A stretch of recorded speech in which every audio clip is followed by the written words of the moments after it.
Ilikuwa imesema namna gani? Cyavuga ngo iki? Murakoze cyane Imana y'umugisha aho umunaguza yamenye urupfu n'umuryango. Yani kifo na jamaa. Urupfu n'umuryango kwabonye ko urupfu ari gutumvira. Tuliona kwamba kifo niko tukutii. Abantu benshi nakunze ko bazakavuga ngo urupfu ni umupfu wapfuye ngo ni urupfu.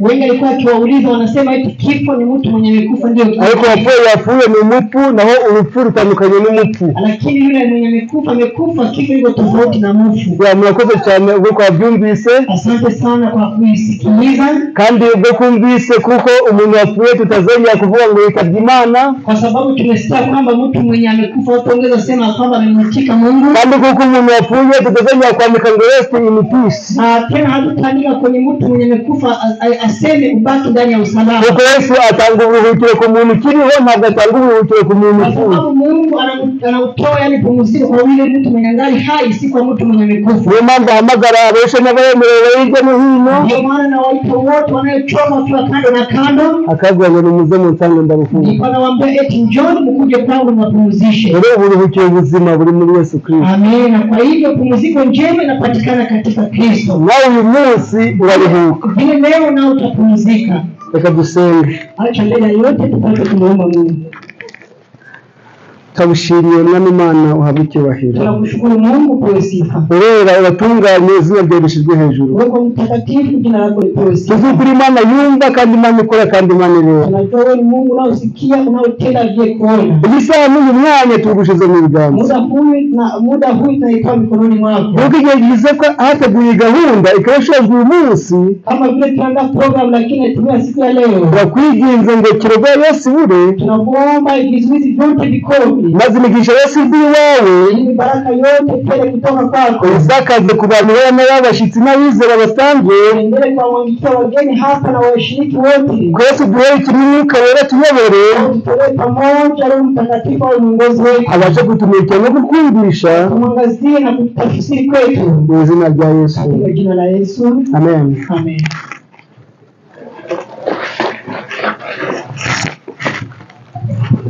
Uyu munsi siku ya leo tujye kuganira tunaenda kuzungumza amagambo avuga ngo ikigeragezo. Maneno yanayosema kwamba kitu inayosema jaribio, jaribu. Ikigeragezo Yani jaribu.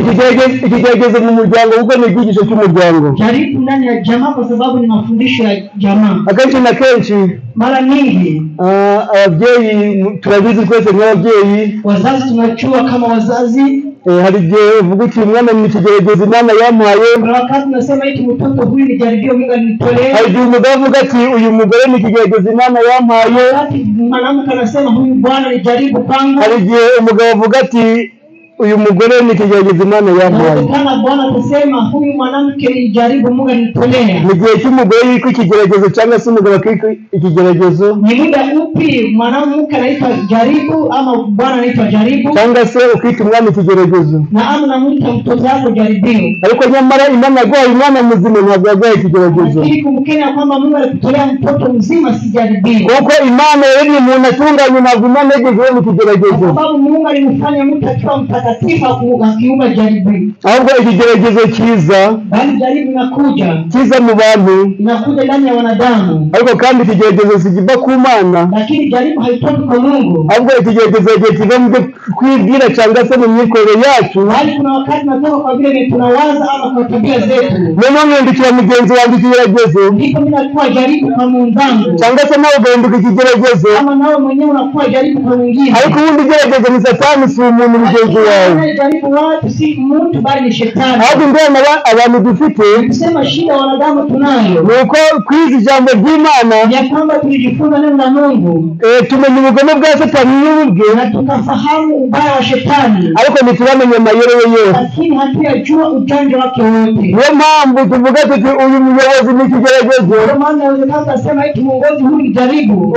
Uyu kwaya ni ikigeragezo. Waimbaji hawa yani kwaya hii ni jaribu. Uyu mubwiza ni ikigeragezo. Vile mhubiri huyu ni jaribu. Ariko ntabwo ari ikigeragezo ngo ikigeragezo ijambo milihere muri wowe ubwawe. Lakini wale wote si majaribio bali ni jaribu inaanzia ndani mwako. Yakobo yavuze ati mbese intambara n'inyonga n'ibivaho. Yakobo aliuliza kwamba je, mambo ya kuzozana na kutokusikilizana kutoka wapi? Yavuga ati nibirwanya mu ngingo zayo. Kijibu ni mabaya inayopambania ndani ya viungo vyenu. Nani kukigeragezo niki? Kwa hiyo jaribu ni nini? Kigeragezo ninde? Jaribu ni nani? Kigeragezo niki? Jaribu ni nini? Cyangwa se kigeragezo ninde? Ama jaribu ni nani? Akenshi tugeze ku Satani, maana mingi tunamtupa kwenye kwa shetani. Kandi usuri ni mukagenza wasanga yinde kigeragezo aho. Lakini ukirudi pole na kuchunguza utakuta jaribu. Kandi ngoto utaganuka kwanza kwakira umuco w'ukuri. Sema hiyo tunatoka kwa sababu tulikataa kupokea. Maze tukanga kwakira Yesu n'umwami n'umukiza wacu. Tunakataa kupokea Kristo kama mwokozi wa maisha yetu. Hari jambo rindi Rwanda rwa Korinto ibice 10. Kuna maneno patikana katika Korinto sura ya kwanza mstari wa 10. Ibice 10 umurongo wa 13. Wakorintho wa kwanza 10 mstari wa 13. Asante. Reka dusome ubwo nawe mu Giswahili nimba hageze simbizi. Tasoma. Havuze ngo nta kigeragezo kibasha kutugeraho kubageraho kikaba rusange mu bantu, kandi Imana niyo kwizerwa kuko itazakunda kugeragezwa ibiruti byo mushobora, ahubwo hamwe n'ikibagerageza izabacira kanzu kugira ngo mubone uko mubasha kukihanganira. Jaribu ni katika Wakorintho wa kwanza sura ya 10 kwenye haya ya 13 tunasema jaribu halikuwapata ninyi isipokuwa lililo kawaida ya wanadamu, ila Mungu ni mwaminifu ambaye hata waacha mjaribie kupita mwezavyo. Buri muntu wese ahora n'ibigeragezo. Kila mtu anapambana na majaribu. Ariko kumvise ko utava ku Mana. Lakini tumesikia kwamba haitoki kwa Mungu. Ariko bigira kuri buri muntu wese kandi rusange mu bantu. Lakini inamfikia kila mtu na yakuja kwa ujumla kwa wanadamu. Arije uwizera n'utizera agezwa n'ibigeragezo. Inawezekana anayeamini asiyeamini wote wanapambana na majaribu. Kuko ibibazo by'uburwayi, ubukene n'ibindi. Kama shida, ugonjwa na umaskini na vinginevyo. Bese tugira muri rusange. Kama vile vinatufikia sote kwa ujumla. Ikibazo nuko unyura muri bigeragezo n'ibyo bitandukanye. Lakini shida ni kwamba jinsi utapita ndani ya jaribu hizo ndivyo itatofautisha. Uburyo witwara mu kigeragezo nibyo bitandukanye n'ibyo byitwaramo. Ile unapita ndani ya jaribu ndipo kwa tofauti na jinsi mwingine atapita ndani ya jaribu. Hari kigeragezo akazihanganira. Kuna mmoja anapita ndani ya majaribu anavumilia. Hari undi ntabyihanganire. Anapita ndani anakosa kuvumilia. Na Yesu bwegerageje. Yesu mwenyewe alijaribiwa. Ahabwa ibigeragezo bitatu. Ndipo akapewa majaribu 3. Ubwo akimara kubatizwa. Wakati alimaliza batiziwa. Uyu muntu yizeye Kristo umwami n'umukiza we. Wakati mtu anamwamini Yesu Kristo mwokozi wa maisha. Aliweza kuicha hura nabyo. Kuna mashida mengi anapambana nayo. Ibyo byose yabigerageza kwizera kwe. Vile vyote vinajaribu imani yake. Ariko hamwe no kwizera kwe. Lakini pamoja na kuamini kwake. Uwo yizeye amufasha kwihanganira bya bigeragezo. Amen. Yule anayemwamini anamsaidia kupambana na majaribu. Nuko nawe yabitsinze. Kwa sababu yule aliyemwamini alishinda majaribu. Rero niwizera Kristo umwami n'umukiza wawe. Yule ukimwamini Yesu Kristo kama mkombozi wa maisha yako. Nawe uzatsinda ibigeragezo. Ndio utashinda majaribu. Bavuze ngo Imana yo kwizerwa idufasha kugira tubashe kwihangana cyangwa se kwinyuramo maze tugera ku ntsinzi. Wanasema kwamba Mungu anayekuaminiwa anatuwezesha kufikia ndani. Tunaweza kufikia ushindi. Muri minsi ya turimo katika siku hizi tuko ndani. Imiryango yacu ifite ibigeragezo bitandukanye. Kama zetu zinakuwa na majaribu tofauti. Abagabo n'abagore bafite ibigeragezo bitandukanye. Wanawake wana majaribu tofauti. Abana nabo nuko. Watoto vile vile. Abize n'abatarize. Wasiosoma na wasiosoma. Abakomeye n'aboroheje. Wakuu wenye watu wenye sio kwa wakuu. Mutegereje mu isi yose. Tutazama kwa ulimwengu mzima. Nta muryango n'umwe udafite ibibazo. Hakuna jamaa yoyote yenye mashida. Ahubwo uburyo buri bigo cyangwa se buri muryango byitwaramo. Si unyumba ama kila jamaa inajikamata katika majaribu. Ukwiriye kumuha ubasha guhagarara ushikamye muri byo, ili nitaweza kusimama imara katika majaribu hayo. maze uwo muryango ukagaragara mwishimye kandi nubwo ufite ibibazo. Hivyo kama hii inaonekana kama inafurahi hata inagubwa na mashida kama hayo. Ariko undi wamenye kubyitwaramo neza, Lakini mwingine anashindwa kuichukua vizuri ndani ya majaribu hayo. niyo mpamvu biganza bigasandara maze ahasigaye isi yose ikabimenya. Ndio maana vinaenda nje, kila ulimwengu wote anajua. Rero buri muntu wese afite ibigeragezo kandi afite ibibazo. Kila mtu yote na majaribu anakuwa na mashida. Ariko Yesu yavuze ati, Lakini Yesu alisema kwamba "Abagerageza mugerageza, anayevumilia kwa majaribu, kuko namara kwemerwa kwa sababu akimaliza kubaliwa, azahabwa ikamba ry'ubugingo apewa taji ya uzima. Imana yateguye abayikunda." Mungu anayeangalia wanayempenda. Yesu nashimye cyane. Ayibazwe. Iyo umaze kwemera Kristo umwami n'umukiza wawe, Ukimaliza mpokee Kristo kama mwokozi wako, bijyaga gutera agahinda, yenye vingekuletea huzuni, bitewe n'uko wameze Yesu muri wewe, sababu wewe umemeza Kristo ndani ya maisha yako. ugira ibyishimo atari uko wakwiye kubigira, Utakuwa na furaha, si ya kwamba ulikuwa unastahili kuwa na furaha hiyo, ariko bitewe n'uko Yesu ari muri wewe, lakini kwa sababu Yesu yuko ndani mwako, uguha ibyishimo byo mu mutima. atakutolea furaha za yaani furaha ya moyo. Tugiye gusoma amagambo make aboneka muri kano gatabo kitwa isi yacu irugarijwe. Tutasoma maneno machache yanayopatikana katika kitabu inayosema dunia yetu inavamiwa. Ibi kwa bitangiye nubwo tutabashije kubisoma ngo tubigeze hepfo aho twagomba kugeza. Tulianzia kwa hii kitu hata tumemaliza yote. Kwani ibintu bimwe bibangamiye isi, Tunaona vitu vingine vyenye vinaitesa dunia. ikintu cya mbere ni umuryango, Kitu ya kwanza ni jamaa, ikintu cya kabiri ni imico. kitu ya pili tabia. Imico yacu cyangwa se imico y'abariya. Tabia yetu kama tabia ya wale. Rero imico izibangamira imiryango. Kuna wakati tabia inasumbua jamaa. Ikintu cya gatatu ni umubiri. Kitu ya tatu ni mwili. Mu mubiri harimo uburwayi, ibigeragezo n'ibindi. Katika mwili kunakuwa ugonjwa na majaribu tofauti na vinginevyo. Rero ikintu cya kane,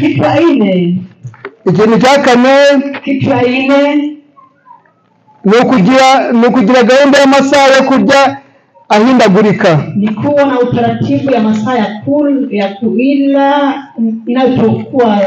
inayobadilika. Rero nuko izi ngingo zose ziri, Kama vile sehemu hizi zote zipo, buri ngingo yose ifite ubusobanuro bwayo. kila sehemu ina tafsiri yake. Byose ntabwo ariko tugiye kurangiza aka kanya, Wote tutaimaliza kwa muda huyu, ahubwo turasoma amagambo yo ku ngingo ya mbere, bali tusome maneno katika sehemu ya kwanza, kuko ibi nabyo biri mu bibangamiye imiryango. sababu hivi navyo vinakuwa ndani ya vitu vyenye vinazuia jamaa.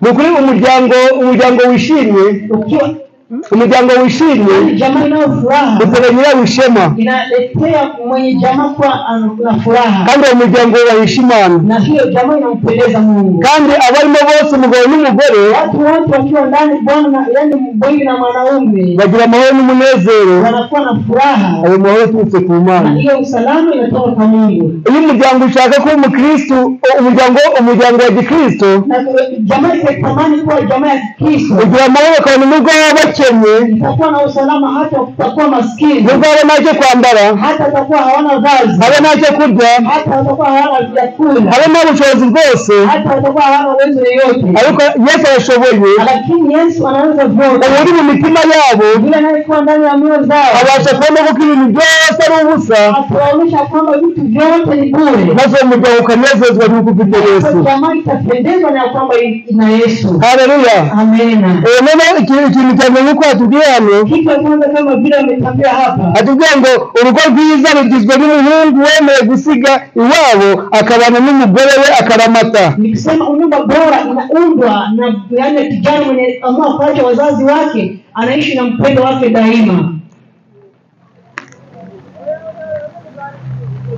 akabana n'umugore we akaramata.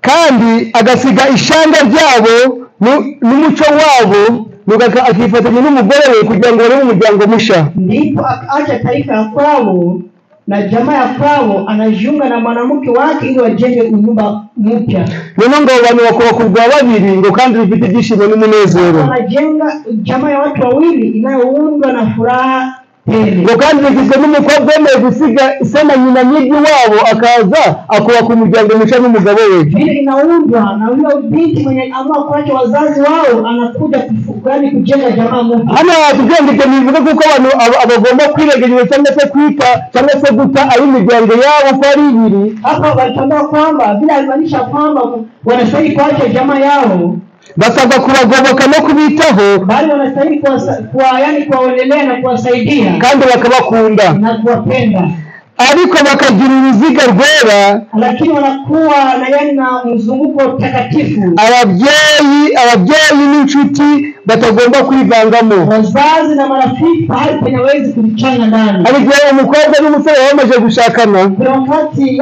binti anaolewa kwa bwana, kwa kijana fulani, nyuma bamaze kugera iwabo mu rugo, wakati wanafika kwao nyumbani, ugasanga wao umukobwa bashaka kubakira umukwe wabo, unakuta kwao na mwanamke wale wazazi wa binti wanatamani kujenga nyumba yao, kama tugasanga umuhungu bashaka kuyobora urugo rwabo, unakuta wazazi wa kijana wanatamani waongoze nyumba yao. Atubwiye ngo umukobwa, lakini utambia hapa umenye kutabaye mukereye ko bukwe, wewe kwamba wewe hauko mwanamke wa pili wa mama mke wako, kandi umuhungu umenye kutabaye ba mwana wa so bukwe, ile kijana haukuwe ndugu ya utabaye musanzu wa so bukwe. Ndio Nicyo gituma umuntu azasiga se na nyina akabana n'umugore we akaramata yombi bakaba umubiri umwe. Ndiyo maana itasababisha mtu ataje wazazi wake aishi na mwanamke wake siku zote. Akenshi na kenshi mu ngingo twatangiriyeho, mara nyingi katika sehemu tunaanzia hapo, kwese nk'ababyeyi bakwifuza ngo umwana w'umukobwa ubyaye azaguhesha ishema igihe asezerana kandi akweretse ibirori. Kama sisi sote wazazi tutapendezwa na kuona binti tuliyomzaa akifanya harusi ama sherehe, ariko kwirinde kuba amahitamo mabi cyangwa amahitamo y'urushako y'abana bacu, lakini tujihadhari tusike kuwa maamuzi ya watoto wetu. Kuko kenshi ukunze gusanga ababyeyi kwifuza kuko umwana wacu yashinyirwa muri wa muryango.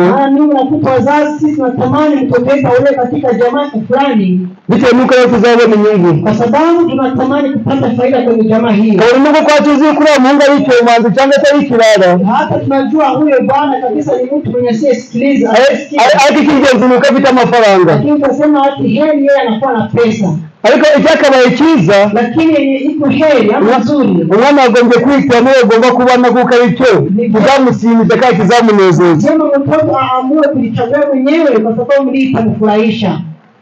Bero bigaragara yuko niwekane kwamba nk'ababyeyi b'Abakristo, kama wazazi wa Kristo, tugomba kureka urukundo rw'abana bacu, inatubidi tuone upendo wa watoto wetu, tukaba amahitamo yawe kimwe n'amarangamutima yabo inakuwa sawasawa na maamuzi yao, kuko ibyo ngibyo nibyo bizatuma agira umuryango unezerewe ndetse n'abana bazamukomokaho, sababu ndio itakuacha anakuwa na jamaa inayofuraha na watoto watatoka kwake. Akenshi na kenshi impamvu icyorewe cyangwa se isi n'imiryango myinshi, mara nyingi inayosababisha kanisa na jamaa nyingi, usanga uburyo kwinjiye mu itorero n'ubwo twashatsemo, unakuta jinsi tulivyo ndani ya kanisa na jinsi tulifanya harusi, atabaye amahitamo yacu, maze ugasanga aho tubanye nabo ntitwigeze tubakunda, haikuwa maamuzi yetu, unakuta ni tunaishi nao hatuwapendi, ahubwo twabashatse kubwambuza uko nagira, bali tuliwatafuta kwa sababu ya kusema nimekosa. Iyo ni ingorane ikomeye, nikisema hiyo ni wale ituma imiryango n'itorero n'igihugu bitabasha gutera imbere, sababisha jamaa na kanisa na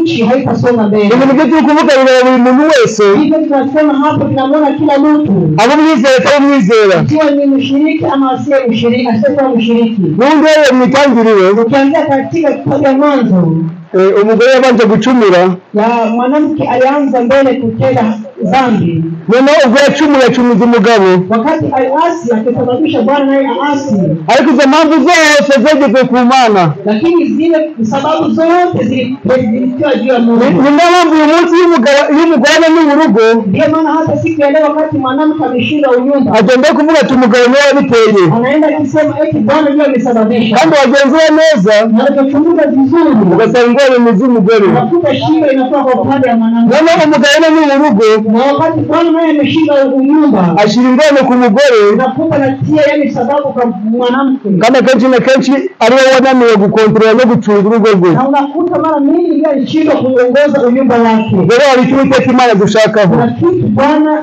Bwana Mungu anatamani kwetu. icyo dusabwa ni umunezero wahoze muri Edeni kera. Yaani hitaji kwetu ni furaha iliyokuwa ndani ya bustani ya Edeni tangu mbele. iyo bari abantu baza kumva ubushake bw'Imana n'umuhuro wayo, Wale watu wamesikia utashi wa Mungu na maoni ya Mungu, no kugeza n'ubu ngubu natwe tukaba kumvira hadi siku ya leo nasi tunaendelea kutii. kuri umuryango watekanye ndetse n'uwacu utekanye n'ibyishimo n'amahoro n'umunezero. Leo jamaa yako na jamaa yangu ilikuwa inajaa furaha na furaha. Rero iyo umuryango umeze gutyo nta bwumvikane nta byishimo n'amahoro, Wakati jamaa iko hivyo haina furaha, haipendeze. abana bavutse muri iyo miryango nabo ubwabo bazagirwaho n'ingaruka z'ibyabaye mu muryango bavutsemo. Watu wenye wanazaliwa katika jamaa hiyo wataguswa na sababu zenye zimetokea kwa hiyo jamaa. Ikibazo giteye agahinda Kinachotunisha ni uko abana nabo bavuga ipine y'ibyabaye batabigizemo uruhare. kwamba watoto wanaguswa na mashida zenye wakujua matokeo yazo. Icyakagombye kuba cyiza Inastahili kubera ko twavuye mu yandi matorero kwa dufite indi mico tuza mu itorero tutazi izi gahunda zose. sisi wenye tumetoka katika makanisa zingine zenye zilikuwa na tabia tulikuja ndani ya kanisa tulikuwa tugeni vyote. Ariko turamuze kwenda Yesu Kristo n'umwami n'umukiza wacu, abana bacu bakazaguruka bakazagira imiryango myiza ikomoka kwikwaye muri kino gihe. Amen. Lakini tukikubali Yesu Kristo anatuongoza, watoto wetu watakuwa mtabua nzuri, hawatakuwa kama jinsi tunashamata kwa muda huu. Mukristo kazi Mkristo pamoja na bibi yake. hari igihe wavuganisha imico yawe hano imbere ukiyerekana nk'umuntu mwiza, Yaani kuna wakati utaficha tabia zako na uonekana kama wewe ni mtu mwema. ariko nimba ugera hirya bigahinduka, Lakini kama unafika huko ukando vinabadilika. imico y'ibyo ufite bizabikura mu maraso, igihe uzabyaye umwana ufite iyo mico itarahindutse kandi wowe wagaragaraga nk'iyahindutse. Ukiona kwamba tabia unayo itakuwa ndani ya damu yako, ile mtoto mwenye unazaa itaonekana ndani yake. Rero nanezerwa no kubona abana banjye bavugaho ibyiza kandi bari umuryango unezerewe igihe nawe azaba nyiriho. Yeye atapendezwa na kuona watoto yake watu wakiwatamka vizuri wakati atakuwa angali hai. Kuko imiryango yacu twavutsemo igihe ifite ibibazo birimo by'umubwiza yavuze byo kuraguza no guterekera, Kwa sababu jamaa zetu kwenye tumezaliwa inawezekana kutakuwa mashida saa kama jinsi Mungu alisema mambo ya kupiga yani ukura ama kuabudu sanamu. ariko ibyo bisekuru byagobye kurangira kuri kwa gutangira ibisekuru bisha bifite izindi ntego. Lakini ingekuwa heri mambo haya inaisha kwa vizazi vyetu vya nyuma, tunaanza na kizazi kinachokuwa na furaha. Hano twasoma amagambo mu gitabo cy'inama z'itorero. Tutasoma maneno yanapatikana katika kitabu inaitwa yani onyo kwa kanisa, Ariko kuvuga ngo gushyingiranwa inaosema kufunga ndoa. mu gice cya 20 Ni katika yani fundisho la 20 mu gitabo kibanza katika kitabu ya kwanza noneho urupapuro rw'139. kwenye ukurasa wa 169. Ariko amagambo yo kutubwira ngo Maneno tuambia kwamba Imana yaremye umugore imukuye mu mugabo Mungu alimfumba mwanamke kumtosha ndani ya Bwana ngo amubere mugenzi we n'umufasha we, ili awe msaidizi wake, ngabumwe nawe, awe mmoja naye, amuhumurize, amufariji, amutere ubutwari, amuweke nguvu, kandi amuheshe umugisha, ili amletee baraka, kandi ngo umugabo nawe amubere umufasha ukomeye, ili Bwana awe msaidizi wake mkuu. ku bashyingiranwa bose Wale wanaofunga ndoa wote bafite umugambi wera, wakiwa na shabato mtakatifu, umugabo akwiriye kubona urukundo rwera ruturutse mu mutima w'umugore. Bwana anapasha kuona upendo takatifu inayotoka katika moyo wa mwanamke ya mpenzi yake.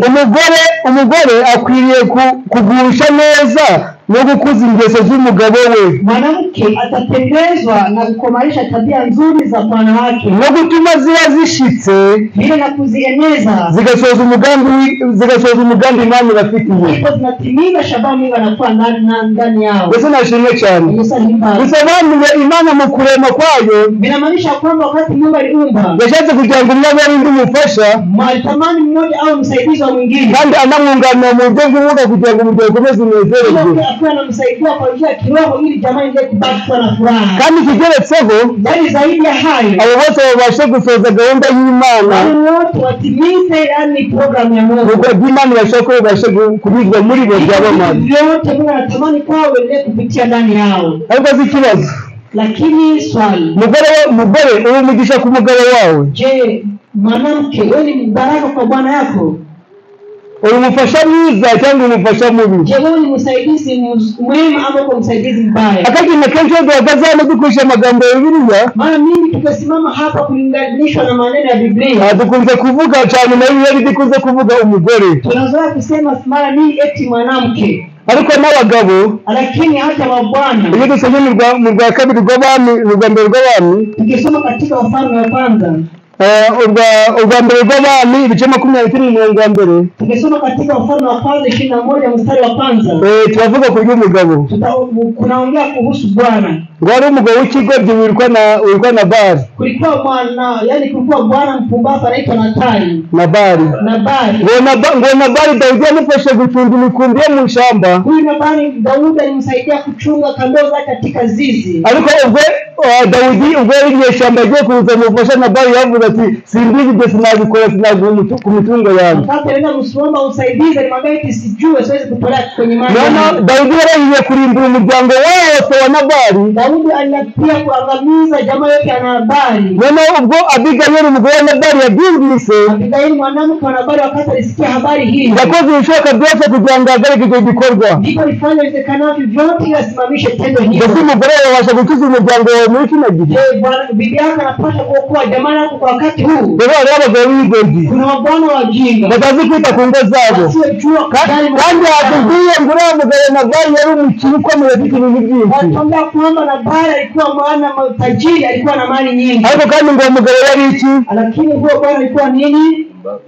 Wewe ikigoryi, alikuwa mjinga. Musome Rwanda rwa mu 20:20 mukomeze musanga ngo Nabali yari ikigoryi n'izina rye. Mukasoma Urwanda rwa Samueli ni katika Samueli wa kwanza 21 kuendelea kwenye sura hiyo. Nimwasoma mnabyumva, mukasoma mtasikia. Rero abagabo b'ibigoryi, kuna wabwana wajinga. Mbese mutoya hashobora kuba abagabo bameze batyo? Je, katika mutoya abagabo bameze batyo? Kanisa kunakuwa wabwana kama hao? Yego, ndio. Nimba barimo bari ibyanzu byatubwiye mu nama ziri gutorero. Kama wako ndani katika onyo kwa kanisa wametambia. Umugabo agomba kubera umugore we umufasha kandi akamurundarunda kugira ngo abashe kumwereka urukundo kandi amugeze ku Mana. Bwana anapaswa kuwa msaidizi wa mwanamke wake, anamutengeneza ili awe ni baraka mbele. Rero umugabo niwe umeze gutyo ikigoryi atagaguhinduka, niyo mpamvu turi hano. Bwana kama huyo inambidi badilike, ndio maana tuko hapa. Nagiye ijambo ry'Imana kuvuga ngo uyu munsi n'ijwi ryayo rimangira umutima. Naambia kwamba na Mungu nasema leo ukisikia sauti ya Bwana usifanye moyo wako mgumu. Uyu munsi ayo wanyuma kuri wowe. Inapaswa uwezekana leo iwe siku yako ya mwisho. Rero impamvu yani ni kugira ngo bashe kumva maze amagambo y'Imana bashe guhindura. Na usababisha uwe hapa ni kwamba maneno utasikia ipate ubwo kandi birababaje. Yani ni huzuni kubona umugore yabyaye ku mugoroba, kuona mwanamke amezaa kama jioni, maze akajya kuyasiriza ukuri, ndipo anaenda kuvunja kundi. Umugabo nawe yageze ku kundi, ndipo hapo Bwana yuko hapo anatia mguka hivi. Kandi umugabo ni Mukristo, na Bwana huyo ni Mkristo. Umugabo ni muyobozi w'itorero, na huyo Bwana ni mwongozi wa umugabo ni muririmbyi ni mugikoni, na huyo ni mwimbaji ni shemasi. Nuko umugore no kunanirwa ko bakaba banamubaze ari ibibazo byawe bakanamubaga, ndipo mwanamke inawezekana kwa sababu ya shida ugasanga Mungu afasi rukuyanirandira pasese, unakuta kwa kuvunja makundi hiyo anapata kidonda tena. Uwo mugabo yarya niki? Je, Bwana huyo ni nani? Oya, ni umugabo utazi inshingano, kwa hivyo uko Nabali kutita ku nshingano Yesu ikigoryi. Ni Bwana asiyejua majukumu yani majukumu zake, na Bwana si kwa sababu Nabali kutokujali jukumu zake aliitwa mjinga. Abagore nabafasha ntabwo abakozi. Yani wanawake, yani wanamke ni wasaidizi si watumishi. Hari abantu benshi bazana umugore akamugira umugore n'imbata mu rugo rwe. Kuna watu wanaleta mwanamke wanamfanya mtumishi ama mtumwa kwake. Ngomaze akavuga yuko yinetse umwana mu mugongo ahetse isuka niyo ukayimuhagika wako azumushoreye. Unakuta anatoka huko na makuli kwa mgongo, hata jembe zako yake na yako yote anakuwa na kimwema. Maze yagera mu rugo n'amazi garimo ukamuga ngo nshaka amazi wo karaba wo kugenda kwitogesha ubugukundi kandi mwese mwajyaje mu murimo. Ndipo nafika nyumbani nakuta maji hakuna, unamwambia nitafutie maji na kumbukeni mlikuwa ndani pamoja kwa kazi. Ubukristo huko burapfuye. Ukristo kama huo unakufa. Nimba umugabo Mungu ari umukristo ari muri kwebwe asaba guhinduka maze akagira imico myiza n'iyakiriye cyo gufasha urugo. yani bwana kama huyo yuko ndani mkutano mwetu inambidi badilike au na tabia. Mugabo abana b'abahungu bari kwa ngindi bazamira nkawe. Bwana wewe kama vile watoto wako wavulana wataiga tabia kama hiyo. Ariko menya wewe n'abagore bameze gutyo. Inawezekana wanawake kama vile. Reka tusome amagambo asoza kutwe gusoza kubwigiye mu kirere cyacu. Sema neno inakaribia mwisho, tukaribie mwisho kwa sababu ya anga yetu. Aba n'abagore bameze gutyo. Ndiyo kunakuwa na wanawake wenye ko hivi. Bega n'abagore bavuga ngo teka n'uduteka ndagukubita. Kuna wanawake wanamwambia Bwana yetu pige kama upige kwa kuchapa kiboko. Abagore kutagwa mu gihe gutatureba. Kwa hivyo wenye mnapiga wa Bwana mfanye mkono hivi tuone. Umenye mutabasha kubyerekana hano. Inawezekana amwezi kuonesha hapa. Ariko nimba uzi ko kwita umugabo kandi uri mukristo. Lakini kama wewe ni bibi na upiga Bwana na ukikuwa mkristo. Mugabo niba hindi kuzarimbuka. Bibi kama ugeuke tayari utaangamia. Kuko ntabwo umugabo w'ukuriko n'umugore washatse. Kwa sababu bibi hastahili kupiga bwana yake. Umugabo agomba kuba umutware w'urugo. Bwana anastahili kuwa mfalme wa nyumba. Kandi nawe mudamu ukita umugabo umutware ni nuko Sara yitaga Abrahamu umutware we. Vile unamuita bwana yako mfalme kama vile Sara alikuwa akimuita bwana yake mfalme. Yesu abagore b'iki gihe dukurikira nka Sara. Je, wanawake wa siku za leo wanakuwa kama Sara?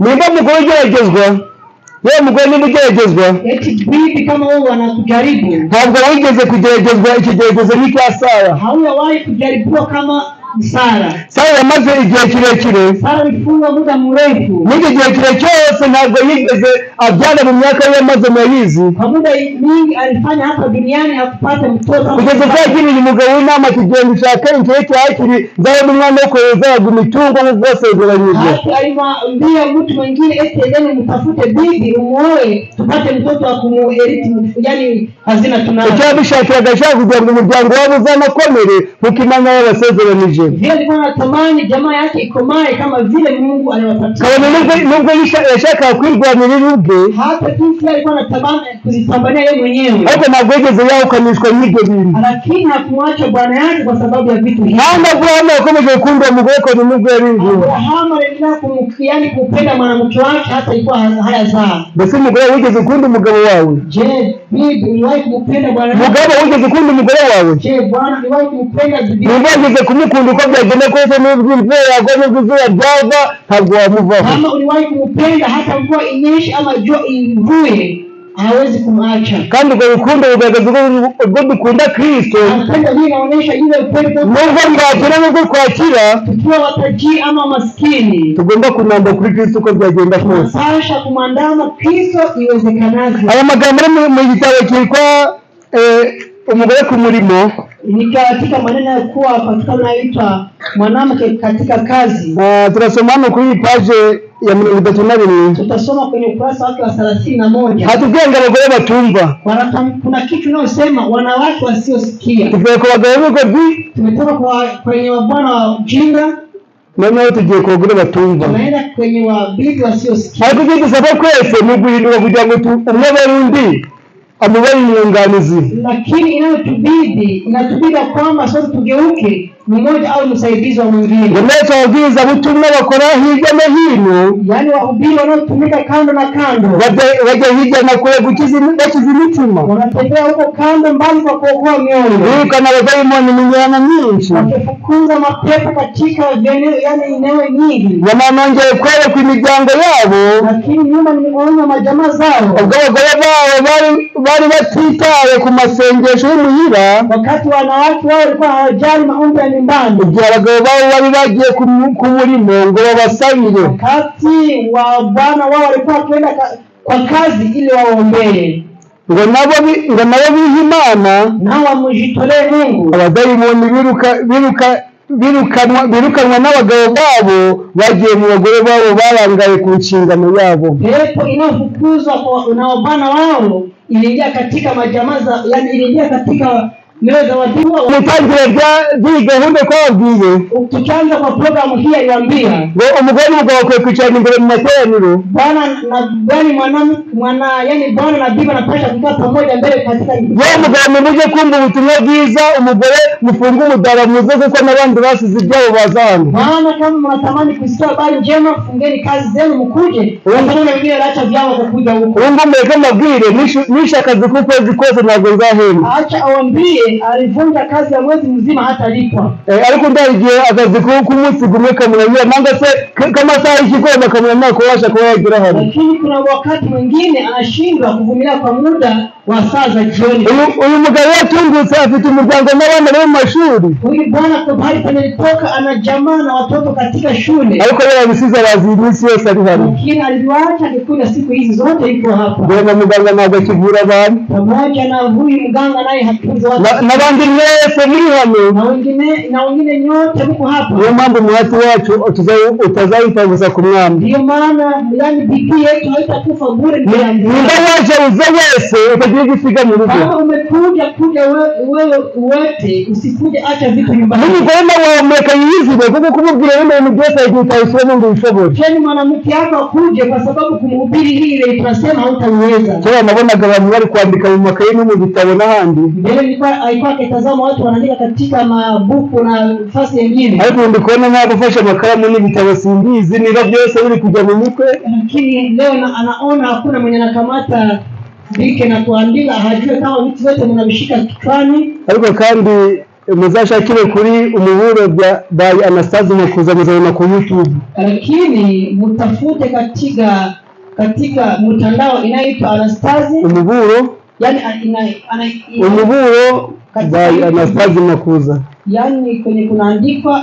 umuburo wa Anastazi Makuza Sasa mwakoze kwa hivyo asante mugibe byiza muendepa na wakati njema gusa yagize kadusome kugapashe ko hepfo turiko kwasomaga mbele kidogo tufunge acha tusome huko chini kwenye ubeti wa hii sura wanawali ababwiriza butumwa bafite abagore badategereje kugaragara kwa Yesu niwaona watangaza habari njema wanawake wenye waongoje kurudi kwa abo bagore bavuye ku Uganda hao wanawake walikuwa kwenye vita ineke zabo zapiriye mu mafuti yabo fikra zao zilikufia katika matendo ya maovu yao nibakiye kugirirwa inama hawakubali kuonywa igigende kumwuka no ku bantu yani kutokutii roho na kutokutii wanadamu bagwe ni igigende kumwuka no ku bantu wanawake hao hawatii ntabwo wezito yagira inama yani mzee wa kanisa hivi kwa ijambo ry'Imana yavuga ngo yaje kumvira bivuze na Mungu alizitamka watii kile neno Mungu anasema ahubwo malaika yabo mwese mwewe ukuri bali amzi yao imekuwa kama ukweli malaika waje kwa ikimenyetso bagashidikanya